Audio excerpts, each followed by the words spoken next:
السلام علیکم ورحمۃ اللہ وبرکاتہ۔ ہم کے بقیہ حصے کے ساتھ بلند خوانی کا دوبارہ آغاز کرتے ہیں۔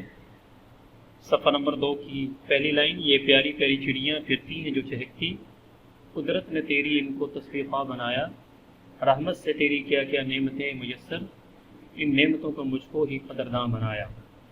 یہ جو چڑیا پھرتی ہیں چہکتی ہوئی، یعنی چہچہاتی ہوئی چڑیا، یہ دوسرے پرندے جتنے بھی ہیں جو چہکتے ہوئے اور آپ کو نظر آتے ہیں آسمان کی فضاؤں میں، یہ بیٹھے ہوئے اپنی اپنی بولی میں جو بول رہے ہوتے ہیں، یہ اصل میں اللہ رب العالمین کی تسبیح اور تحلیل کو بیان کر رہے ہوتے ہیں۔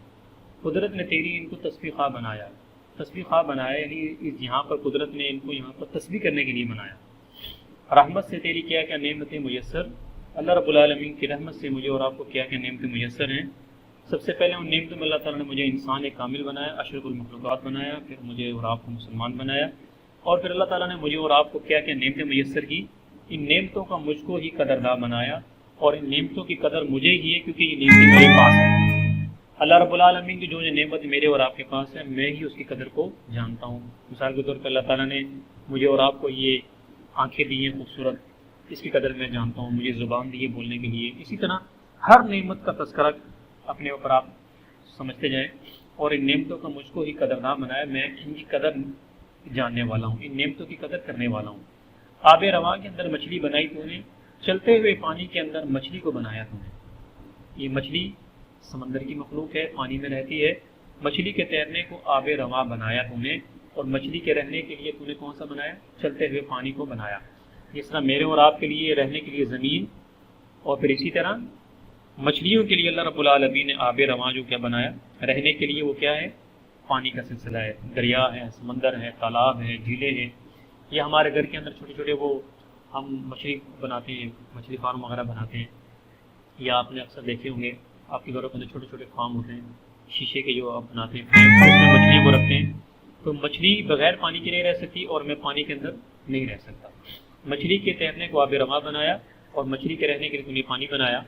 ہر چیز سے تیری کاریگری ٹپکتی ہے، ہر چیز سے اللہ رب العالمین کی جو مہارت ہے، اللہ رب العالمین نے جو کتنی خوبصورت چیزیں بنائی ہیں۔ کوئی بھی چیز آپ دیکھ لیں، زمین و آسمان، بڑی سے بڑی چیز، چھوٹی سے چھوٹی چیز جو بنا لیں، اللہ رب العالمین نے کیا کمال اور کیا مہارت کے ساتھ اس چیز کو بنایا ہے۔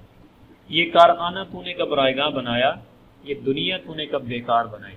اس کا مطلب یہ کہ یہ دنیا تو نے کب بیکار بنائی، رائے گاہ مطلب بیکار۔ میں اور آپ بہت ساری چیزوں کو بنا لیتے ہیں، وہ ضائع بھی ہو جاتی ہے، فضول بھی ہو جاتی ہے، لیکن اللہ تعالیٰ کی بنائی ہوئی کوئی بھی چیز بیکار یا فضول یا رائے گاہ نہیں ہے۔ اور قرآن کریم کی یہ آیت بھی مجھے اور آپ کو سمجھاتی ہے، سورہ آل عمران کی آیت نمبر 191 جس میں اللہ تعالیٰ ارشاد فرماتا ہے ربنا ما خلقت هذا باطلا، اللہ رب العالمین نے اس دنیا میں کوئی بھی چیز بیکار نہیں بنائی۔ آئیے مزید جانتے ہیں اللہ رب العالمین کی تسبیح، تحلیل، حمد و ثنا، ہر چیز بیان کرتی ہے، چھوٹے چھوٹے کنکر بھی، چھوٹے چھوٹے ذرات بھی، اللہ کی ہر مخلوق اللہ کی تسبیح اور تعریف اور تحلیل بیان کرتی ہے۔ مجھے اور آپ کو بھی چاہیے ہم کثرت کے ساتھ اپنے رب کا کثرت کے ساتھ ذکر و اذکار کرنے والے ہوں، اللہ تعالیٰ کی حمد و ثنا اور تسبیح تحلیل بیان کرنے والے ہوں۔ ہماری زبانوں سے بھی ہمہ وقت اللہ رب العالمین کی تسبیح کے ترانے نکلنے چاہیے، سبحان اللہ، الحمدللہ، ماشاء اللہ، لا حول ولا قوت الا باللہ، اللہ اکبر۔ یہ سارے اللہ رب العالمین کی تسبیح کی کلمات ہیں۔ اس کے بعد تفہیم کے سوالات ہیں، وہ سوالات آپ کے آسان ہیں۔ زبان دانی صفحہ نمبر 5 پر آ جائیں۔ اسم اگر جاندار ہو، یعنی وہ اسم جس میں جان ہو، یعنی وہ نام جس میں جان ہو، اس کو جمع بنانے کے لیے آخر میں یا نون کا اضافہ کرتے ہیں تو وہ جمع بن جاتی ہے۔ سامع، مہاجر، حاضر اور زائر، ان کے آگے اگر آپ یا نون لگائیں گے تو مہاجر کی جگہ یا نون لگا دیں گے تو یہ جمع بن جائے گی مہاجرین۔ حاضر سے مطلب جو یہاں پر موجود ہیں، حاضر یا نون لگائے دیں گے تو حاضرین۔ زائر جو زیارت کرنے والے ہوتے ہیں تو اس کے آگے یا نون لگائیں گے تو یہ زائرین بن جائے گا۔ اس کے بعد آخری سوال ہے، جملوں کو زمانے کے مطابق تلاش کرنا ہے آپ نے۔ فعل ماضی، فعل حال، فعل مستقبل۔ فعل حال کسے کہتے ہیں، فعل ماضی کسے کہتے ہیں، فعل مستقبل کسے کہتے ہیں۔ یہ آسان سی بات ہے، جس میں موجودہ زمانہ پایا جائے، ابھی کرنٹ پایا جائے، اس کو ہم کہتے ہیں حال۔ ابھی میرے گھر میں لائٹ ہے، ابھی میرے گھر میں لائٹ ہے، ابھی میرے گھر مہمان آئے ہوئے ہیں۔ یہ جو جملے ہوتے ہیں جس میں ابھی کا زمانہ، موجودہ زمانہ پایا جائے تو وہ زمانہ حال کہلاتا ہے۔ اسی طرح وہ زمانہ جو گزشتہ ہے، جو کل چکا ہے، گزر چکا ہے، آپ کل کی بات کر رہے ہیں، پرسوں کی بات کر رہے ہیں، کل میرے گھر مہمان آئے تھے، کل ہم نے قربانی کا جانور لے کر آئے تھے، اور اسی طرح فی المستقبل کہ میں 10 تاریخ کو میں اپنا قربانی کا جانور ذبح کر دوں گا.